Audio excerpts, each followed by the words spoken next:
Hello दोस्तों, कैसे हैं आप सभी लोग। तो हम लोगों ने यूपीएससी का टेस्ट किया था जिसमें टेस्ट 3 था ये। और उसमें लगभग देखिए 56 नंबर क्वेश्चन से छूट गया था। ठीक है, तो आज हम लोग वहीं से शुरुआत करते हैं। तो इसके पहले वाला वीडियो अगर आप लोगों ने नहीं देखा तो जरा देख लीजिए उसको। हमारे चैनल का नाम है पीएल नॉलेज रिसर्च सेंटर। तो अगर उससे जुड़ना चाहते हैं तो जुड़ सकते हैं। चलिए हम लोग शुरू करते हैं क्वेश्चन नंबर 54 से। ठीक है, निम्नलिखित कथनों पर विचार कीजिए। कथन एक है, 100वां संविधान संशोधन भारत और बांग्लादेश के बीच क्षेत्रों के आदान प्रदान को लागू करने हेतु पारित किया गया था। और दूसरा कथन है, ऐसे विवादों के समाधान हेतु भारतीय संविधान के अनुच्छेद 3 में अनुच्छेद 368 के तहत एक संविधान संशोधन का प्रावधान है। तो कौन सा कथन इसमें सही कहा गया है, बताइए कौन सा कथन सही होगा। तो देखिए इसमें जो है ऑप्शन सी जो है, कथन एक सही है किंतु कथन जो दो सही नहीं है। अनुच्छेद जो 3 है, अनुच्छेद 3 के अंतर्गत अनुच्छेद 368 में प्रावधान नहीं किया जाएगा संशोधन। इसमें देखिए ये क्या होता है कि 19 नहीं सॉरी, सुप्रीम कोर्ट के बेरुबाड़ी संघ बाद में कहा गया कि अनुच्छेद जो 3 है, इसके तहत किसी राज्य के क्षेत्र को कम करने की संसद शक्ति में भारतीय क्षेत्र को किसी विदेशी देश को सौंपने की शक्ति शामिल नहीं है। इसलिए अनुच्छेद 368 के तहत संविधान में संशोधन करके ही भारतीय क्षेत्र को किसी विदेशी देश को सौंपा जा सकता है। दोनों देशों के बीच हुए इस समझौते के तहत भारत द्वारा कुछ क्षेत्रों का अधिग्रहण और कुछ क्षेत्रों का हस्तांतरण किया गया था। ठीक है, चलिए नेक्स्ट क्वेश्चन, क्वेश्चन नंबर 55 है, ब्रिटिश और भारतीय संसद प्रणालियों के संदर्भ में निम्नलिखित कथनों पर विचार कीजिए। तीन कथन है, ब्रिटिश संसदीय प्रणाली संसद की संप्रभुता के सिद्धांत पर आधारित है। और दूसरा है, ब्रिटेन के विपरीत भारत में ऐसे व्यक्ति को भी मंत्री पद पर नियुक्त किया जा सकता है जो संसद नहीं है, मतलब संसद में जो सदस्य नहीं है। और ब्रिटेन के विपरीत भारत में मंत्रियों को राष्ट्राध्यक्ष के कार्यों पर प्रति हस्ताक्षर करना आवश्यक होता है। तो कौन सा कथन इसमें सही है, युग्म बताना है, कितने युग्म सुमेलित है।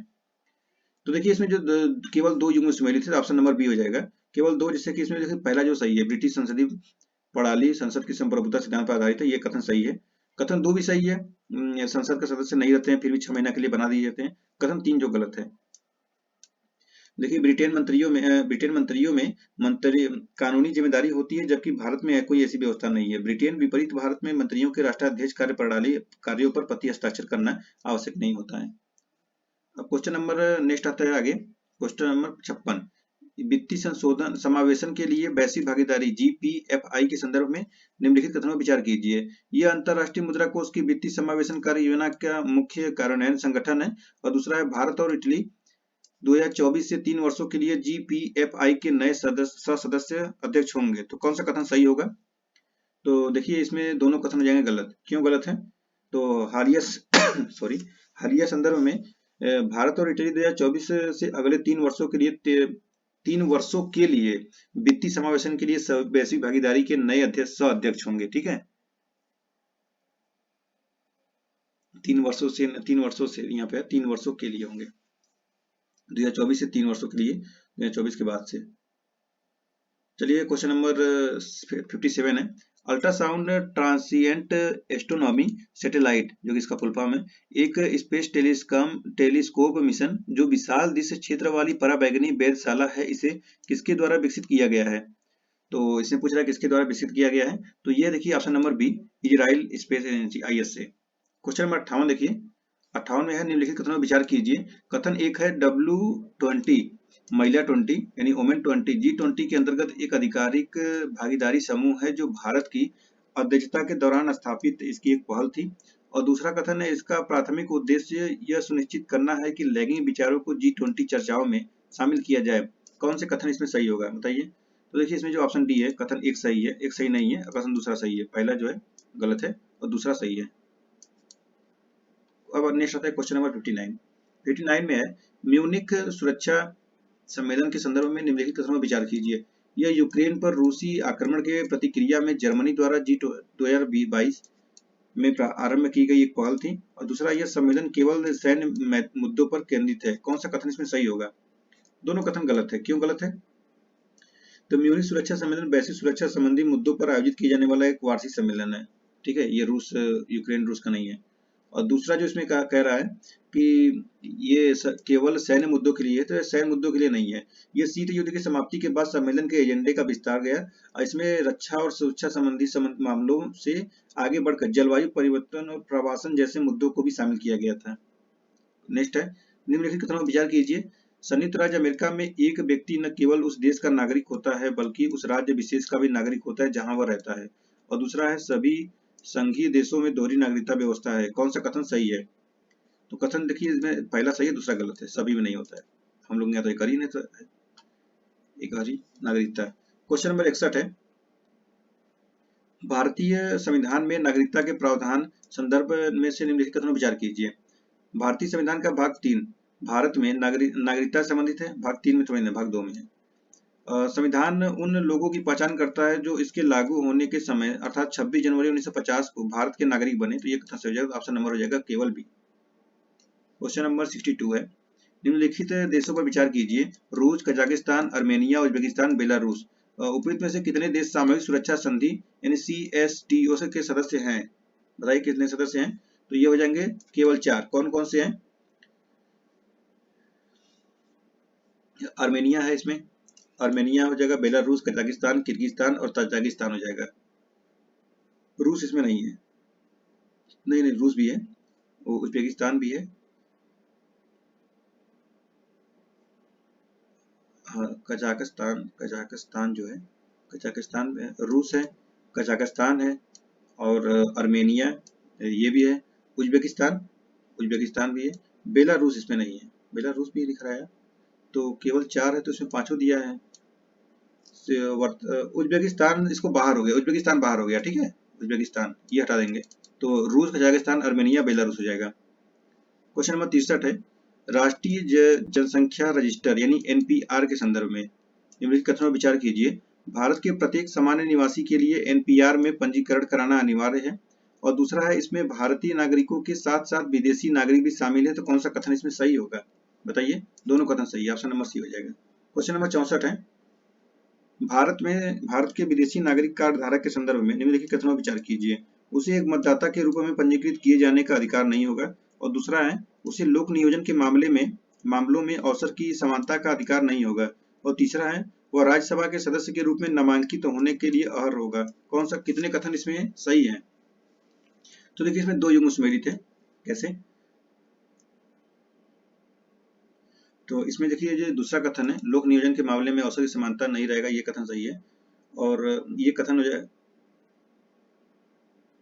ये कथन सही हो जाएगा और पहला सही हो जाएगा। तीसरा कथन गलत है, वह राज्य के सभा सदस्य के रूप में नामांकित होने के लिए अर्ह होगा, ये कथन गलत है। क्वेश्चन नंबर अब आता है आगे 65, निम्नलिखित देशों पर विचार कीजिए। इंडोनेशिया, ब्राजील और मेक्सिको। उपयुक्त में से कितने देशों में आध्यात्मिक शासन प्रणाली है? बताइए कितने देशों में? किसी में नहीं है। नहीं, सभी में, ऑप्शन नंबर सी हो जाएगा, सभी में है ये। मुझे लगा नहीं पूछा हुआ है। इंडोनेशिया, ब्राजील, मेक्सिको, सभी में हो जाएगा। क्वेश्चन नंबर 66 है, भारत में नागरिकता अधिकारों से संबंधित असम समझौते के संदर्भ में निम्नलिखित कथनों पर विचार कीजिए। इसके अनुसार 1 जनवरी 1966 से पूर्व असम में आए सभी व्यक्तियों को उनके गृह देश भेज दिया जाएगा। और दूसरा है, इस पर इंदिरा गांधी के प्रधानमंत्रित्व काल में हस्ताक्षर किए गए थे। तो कौन सा कथन इसमें सही होगा? तो इसमें देखिए, दोनों के दोनों कथन गलत है। क्यों गलत है? तो 1 जनवरी 1966 से पहले असम आए सभी व्यक्तियों को वहां के सामान्य निवासी की तरह वैध निवासी माना जाएगा। अंततः उन्हें भारतीय नागरिक प्रदान की जाएगी। और इनमें वे लोग भी शामिल हैं जिनका नाम 1967 के चुनाव के प्रयुक्त निर्वाचन सूचियों में है। तो पहला गलत हो गया। और दूसरा तत्कालीन प्रधानमंत्री राजीव गांधी उपस्थित थे, तो इसको भी हटा दीजिए।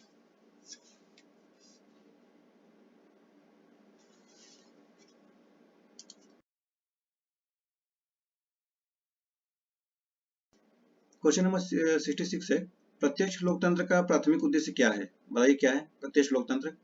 तो नागरिकों को लोक मतों के माध्यम से निर्णय निर्माण प्रक्रिया में प्रत्यक्ष रूप शामिल करना। ऑप्शन नंबर डी हो जाएगा। क्वेश्चन नंबर नेक्स्ट है 68, यदि कोई न्यायालय प्राकृतिक न्याय के सिद्धांतों का उल्लंघन करता है तो यह उच्चतम न्यायालय द्वारा जारी की जाने वाली सबसे उपयुक्त रीट है यह विधायी निकायों और निजी व्यक्तियों या निकायों के विरुद्ध उपबद्ध नहीं है। मतलब कह रहा है कि ये हाई कोर्ट अगर कोई न्यायालय जो है अगर कोई रीट जारी करता है, कोई सिद्ध बताता है जो उल्लंघन कर रहा है, तो कौन रोकेगा उसको, कौन सा कोर्ट और कौन से रीट के अनुसार। तो ये हो जाएगा उत्प्रेषण। क्या होता है उत्प्रेषण? बंदी प्रक्षीकरण ये सब का अलग अलग है, जैसे कि बंदी हार्बर करके बोलते हैं इसको, शरीर इसको लाने के लिए बोला जाता है। तो उत्प्रेषण के बारे में बता देता हूँ मैं, क्या होता है उत्प्रेषण। इसका शाब्दिक अर्थ होता है प्रमाणित होना या सूचित होना। ऐसे किसी उच्चतर न्यायालय द्वारा अधीनस्थ न्यायालयों या अधिकरणों को जारी किया जाता है। इसमें अधीनस्थ न्यायालयों या अधिकरणों के पास लंबित मामलों को उच्चतर न्यायालय के पास स्थानांतरित करने या किसी मामले में अधीनस्थ न्यायालयों या अधिकरणों के आदेश को रद्द कर दिया जाता है। चलिए अगला क्वेश्चन लेते हैं 69। निम्नलिखित कथनों पर विचार कीजिए। पहला कथन है इसमें है, संविधान का शेष भाग पहले ही अधिनियमित हो जाने के बाद संविधान सभा द्वारा प्रस्तावना अधिनियमित की गई थी। और दूसरा है, प्रस्तावना को अंत में शामिल किए जाने का कारण यह था कि इसे संविधान सभा द्वारा अपनाए गए संविधान के अनुरूप तैयार किया गया था। तो कौन सा कथन सही होगा इसमें? देखिए इसमें कथन ए सही है, कथन ए और कथन दो दोनों सही है, और कथन दूसरा जो है कथन पहले की व्याख्या भी करता है। तो हो जाएगा ऑप्शन नंबर ए। नेक्स्ट है, हाई कोर्ट में न्यायाधीशों की नियुक्ति के संदर्भ में निम्नलिखित कथनों में से कौन सा कथन सही है? तो ये हो जाएगा, अतिरिक्त न्यायाधीशों की नियुक्ति भारत के राष्ट्रपति द्वारा की जाती है। ऑप्शन नंबर सी हो जाएगा। भारतीय संविधान के अनुच्छेद 16 के संदर्भ में निम्नलिखित कथनों पर विचार कीजिए। यह राज्य और निजी व्यक्तियों दोनों द्वारा भेदभाव पर रोक लगाता है। और दूसरा है, संसद किसी राज्य या संघ राज्य क्षेत्र में रोजगार या नियुक्ति के लिए निवास की शर्त आरोपित नहीं कर सकती। और तीसरा है, न्यायालय आरक्षण या पदोन्नति प्रदान करने के लिए परमादेश रीट जारी नहीं कर सकता।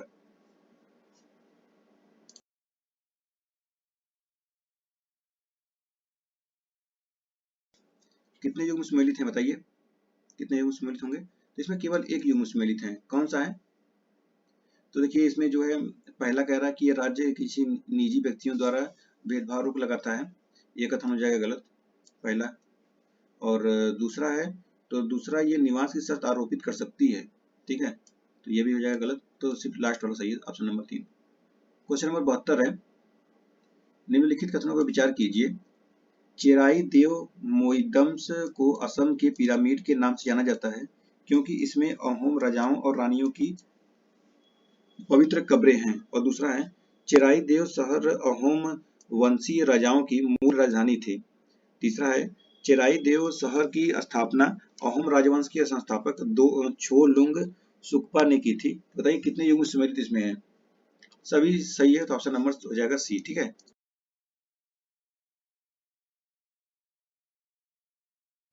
क्वेश्चन नंबर 73 है, निम्नलिखित कथनों पर विचार कीजिए। नोरोवायरस एक वायरल संक्रमण है जो 6 वर्ष से कम उम्र के बच्चों में मुख्य रूप से केंद्रीय तंत्रिका तंत्र को प्रभावित करता है। और दूसरा है, यह वायरस का कम तापमान पर जीवित रह सकता है और यह अत्यधिक संक्रामक है। तो बताइए कितने युग्म सम्मिलित इसमें है? तो ये आपका हो जाएगा, कथन पहला गलत है, दूसरा सही है, ठीक है। पहला कथन गलत और दूसरा सही हो जाएगा, option number D. Question number 74 है, विश्व में प्रतिनिधि लोकतंत्रों के संदर्भ में गैरी मैडरिंग शब्द का तात्पर्य क्या होता है? ये तो देखिए, ये होता है अनुचित राजनीतिक लाभ प्राप्त करने के लिए जिले की सीमाओं में परिवर्तन करना। ऑप्शन नंबर सी हो जाएगा। क्वेश्चन नंबर 74 है, वैकल्पिक विवाद और समाधान ADR तंत्र और परिभाषा दिया गया है। विवाचन, तो इसको बताइए कौन सा कथन इसमें सही होगा? क्या बताना है इसमें, कितने युग्म सम्मिलित है?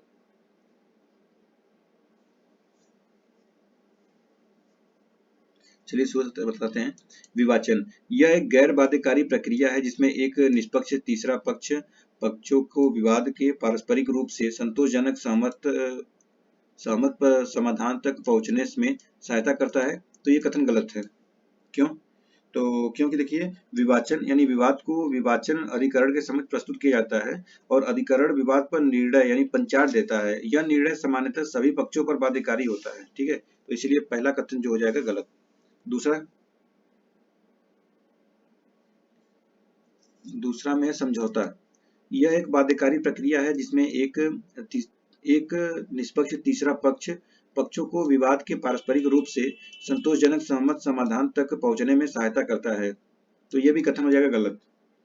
ठीक है, ये कथन गलत हो जाएगा। तो इसको क्या कहेंगे, ये समझौता को यह एक गैर बाध्यकारी प्रक्रिया है जिसमें एक निष्पक्ष एवं तटस्थ तीसरा पक्ष अर्थात सुलहकर्ता अन्य पक्षों को विवाद के पारस्परिक रूप से संतोषजनक यानी सहमत समाधान तक पहुंचने में सहायता करता है। और तीसरा कथन देखिए, बातचीत एक गैर बाध्यकारी प्रक्रिया है जिसमें किसी तीसरे पक्ष के हस्तक्षेप के बिना विवाद का समाधान किया जा सकता है। तो ऑप्शन नंबर सी सही हो जाएगा। तो केवल एक युग्म होगा सही।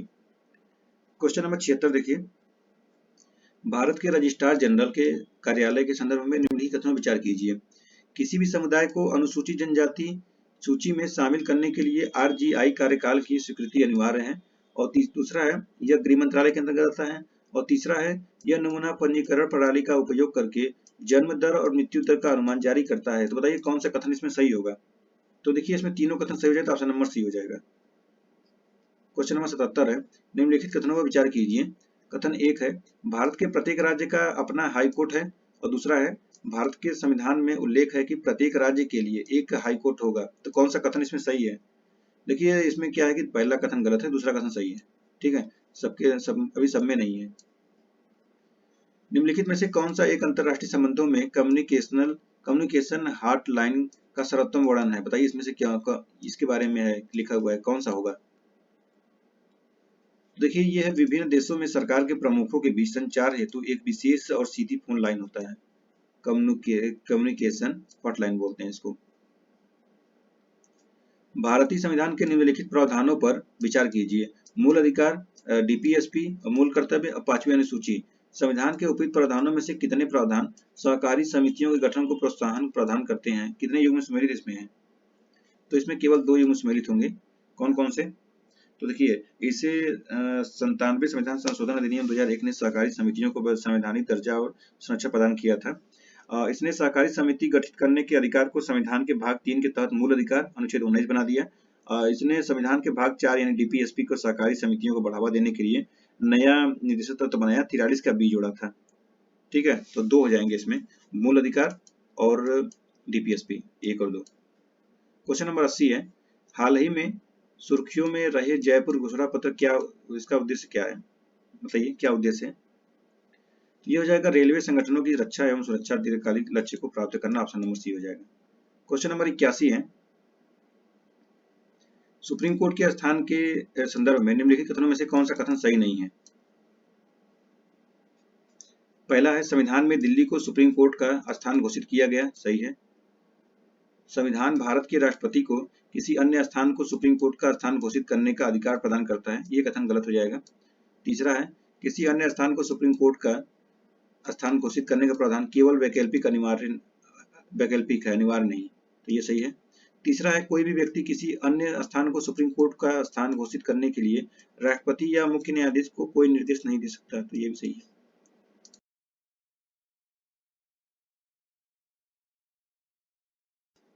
क्वेश्चन नंबर 82 है, भारतीय स्वतंत्रता अधिनियम 1947 के संदर्भ में निम्नलिखित कथनों पर विचार कीजिए। इस अधिनियम के तहत स्वतंत्रता दिवस तक प्रभावी रहने वाला एक अंतरिम संविधान लागू किया गया। और दूसरा है, इस अधिनियम के अनुसार संविधान सभा को पूर्णतः संप्रभु विधायी निकाय बना दिया गया। तो कौन सा युग्म इसमें सही होगा। तो इसमें देखिए केवल 2 है, पहला गलत है, ऑप्शन दूसरा सही है। तो ऑप्शन हो जाएगा बी। क्वेश्चन नंबर 83 है, निम्नलिखित में से किस देश में लिखित संविधान है। Israel, USA, France. बताइए इसमें है 2 और 3 हो जाएगा, USA और फ्रांस में है।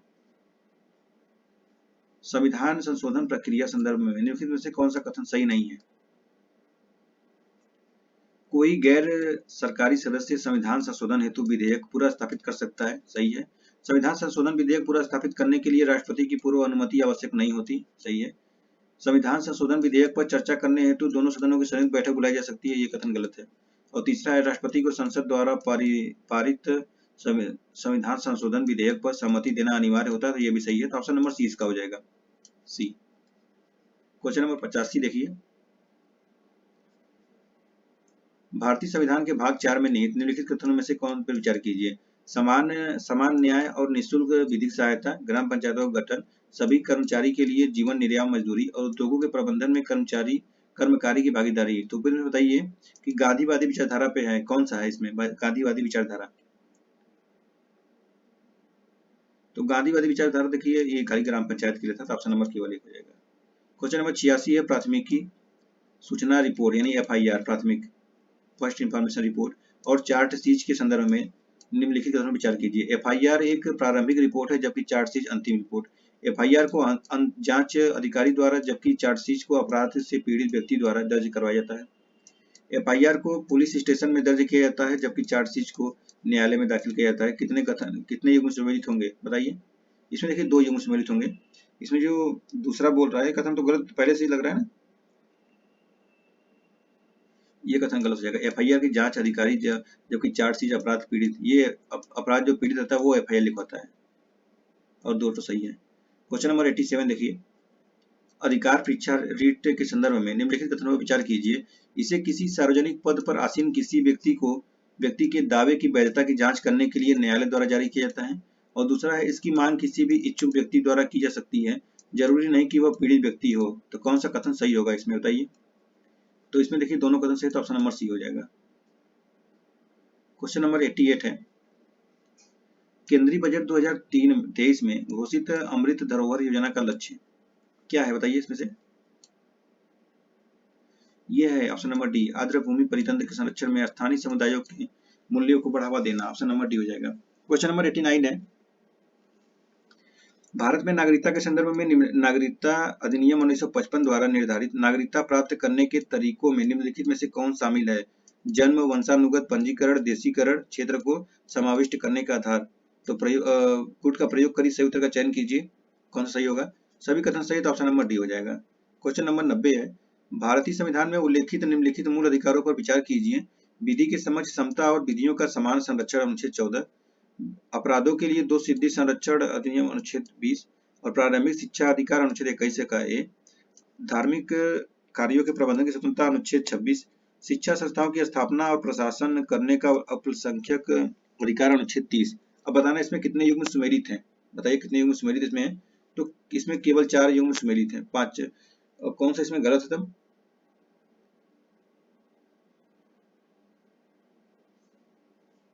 कौन सा गलत होगा? 1 मिनट।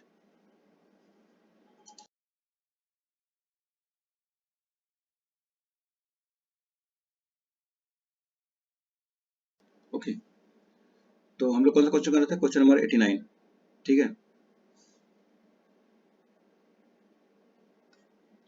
निम्नलिखित में से मूल अधिकारों पर विचार कीजिए।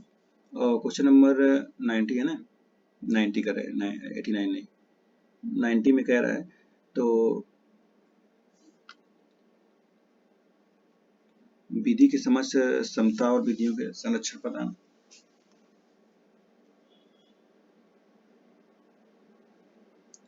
तो इसमें 14 सही है, 20 सही है, अनुच्छेद 21 का ए सही है। लेकिन ये जो आपका शिक्षा संस्थाओं की स्थापना है ये किसमें है? ये 28 में पहुंच जाएगा ना, 29 में। शिक्षा संस्थाओं की स्थापना, प्रशासन, अल्पसंख्यक वर्गों का अधिकार, अनुच्छेद 30, अनुच्छेद ये हो जाएगा शिक्षा संस्थाओं के प्रशासन अल्पसंख्यकों का अधिकार अनुच्छेद 30, ये सही है। अनुच्छेद 26 ये हो जाएगा आपका धार्मिक प्रबंधन।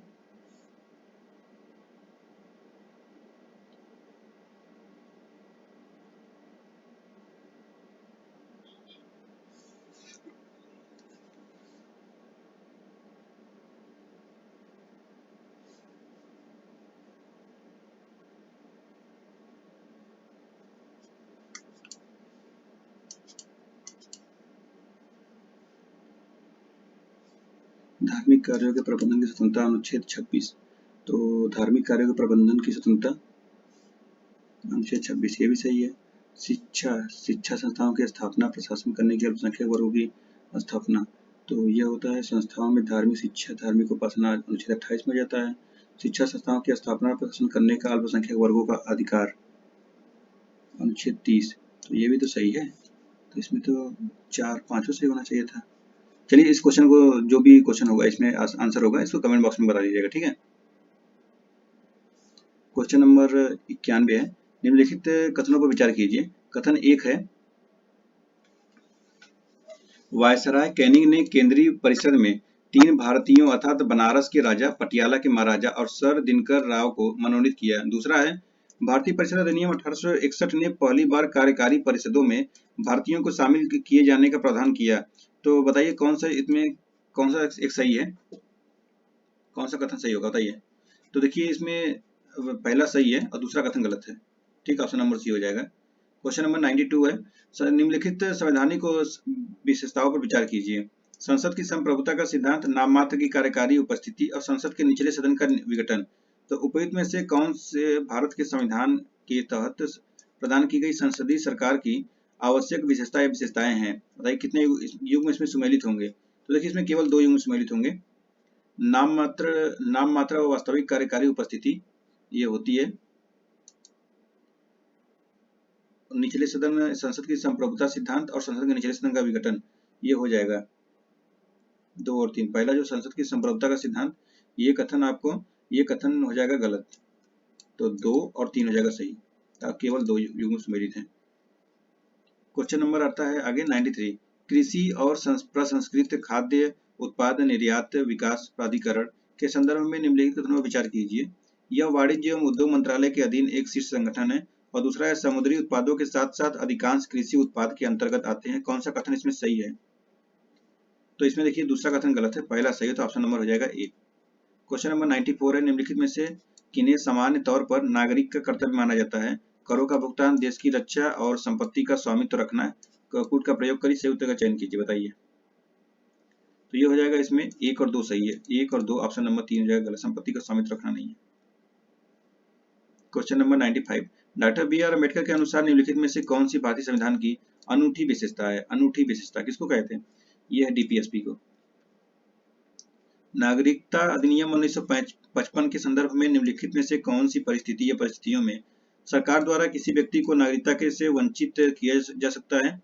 तो यदि कोई नागरिक पंजीकरण या देशीकरण के 5 वर्ष के भीतर किसी देश में 2 वर्ष के लिए कैद हो गया हो, और दूसरा है, यदि कोई नागरिक सामान्य रूप से भारत के बाहर 7 वर्षों से लगातार रह रहा हो, और तीसरा है, यदि किसी नागरिक ने भारत के संविधान के प्रति अनादर जताया हो। तो कूट का प्रयोग करिए, सही उत्तर का चयन कीजिए, कौन सा कथन इसमें होगा? तो देखिए इसमें तीनों कथन हो जाएगा, ऑप्शन नंबर डी हो जाएगा। ठीक है। क्वेश्चन नंबर 97, हाल ही में सुर्खियों में रहा प्रोजेक्ट 39A क्या है ये? तो ये है आपराधिक सुधार समर्थक समूह, ऑप्शन नंबर बी हो जाएगा। क्वेश्चन नंबर 98 है, न्यायालय की अवमानना के संदर्भ में निम्नलिखित कथनों पर विचार कीजिए। न्यायालय के किसी भी निर्णय को जानबूझकर अवहेलना करना आपराधिक अवमानना है, और दूसरा है, जब कोई निजी नागरिक किसी व्यक्ति के खिलाफ न्यायालय की अवमानना का मामला शुरू करना चाहता है तो भारत के महान्यायवादी की सहमति अनिवार्य होती है, और तीसरा है, वर्तमान में न्यायालय की अवमानना से निपटने के लिए कोई पृथक विधिक कानून नहीं है। तो उपयुक्त में से कौन सा कथन सही होगा? तो इसमें केवल एक युग्म सुमेलित है, पहला कथन गलत है, न्यायालय के किसी भी निर्णय को जानबूझकर अवहेलना आपराधिक अवमानना होता है।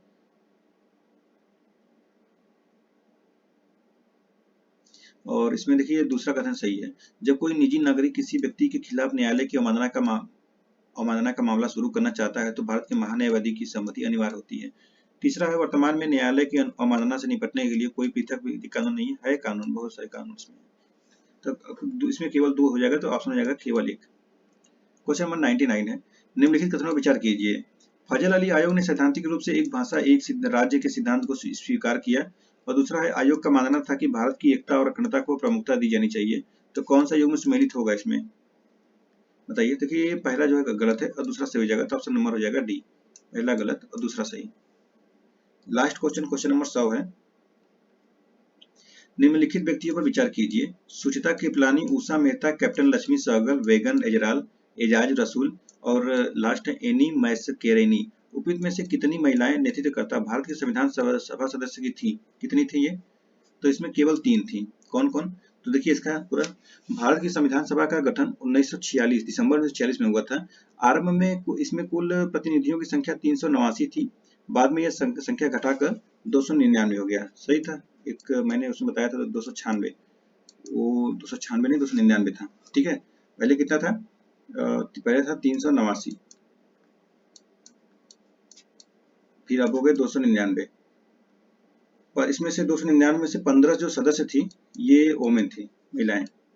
संविधान सभा की 15 महिला सदस्यों में अम्मू स्वामीनाथन, दाक्षायणी वेलायुधन थी, बेगम एजाज रसूल थी, बेगम एजाज रसूल, और दुर्गाबाई देशमुख, हंसा मेहता भी है क्या, उषा मेहता है, और कमला चौधरी, लीला राय, मालती चौधरी, पूर्णिमा बनर्जी, राजकुमारी अमृत कौर, रेणुका रे, सरोजिनी नायडू, सुचिता कृपलानी और विजया लक्ष्मी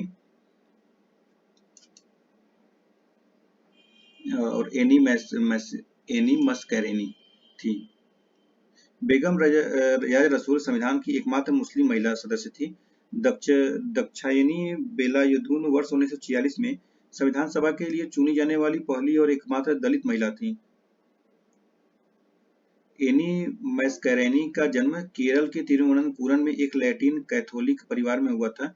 वह त्रावणकोर राज्य कांग्रेस कार्य समिति की सदस्य बनने वाली पहली महिला थी। सुचिता कृपलानी ने संविधान सभा के स्वतंत्र अधिवेशन में वंदे मातरम गीत गाया। वह भारत की पहली महिला मुख्यमंत्री भी थी। इस प्रकार उषा मेहता और कैप्टन लक्ष्मी सहगल संविधान सभा की सदस्य नहीं थी।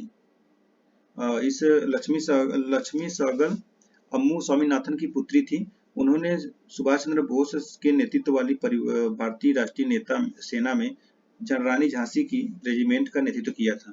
ठीक है, तो कौन कौन नहीं था? उषा मेहता और लक्ष्मी सहगल। कौन है लक्ष्मी सहगल? यहाँ पे। ठीक है, तो केवल 3 युग में थे। सुचिता कृपलानी हो गई, बेगम एजाज रसूल और एनी मस्करेनी। तो इस प्रकार हो गया इसमें आप केवल ऑप्शन नंबर बी। चलिए हम लोग फिर मिलते हैं नेक्स्ट वीडियो में, लेक्चर इसमें टेस्ट 4 लाया जाएगा। Thank you so much.